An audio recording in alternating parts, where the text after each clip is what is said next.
Healing Prayer. Heavenly Father, I call on you right now in a special way.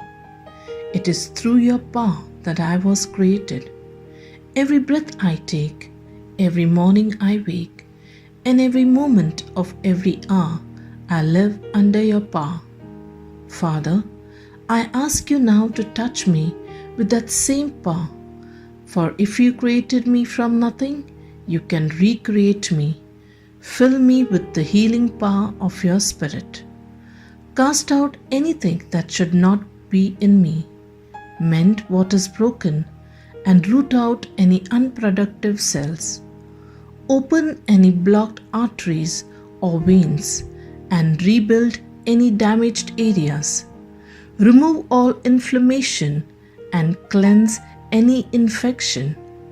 Let the warmth of your healing love pass through my body to make new any unhealthy areas, so that my body will function the way you created it to function. And Father, restore me to full health in mind and body, so that I may serve you the rest of my life. I ask this through Jesus Christ, our Lord. Amen.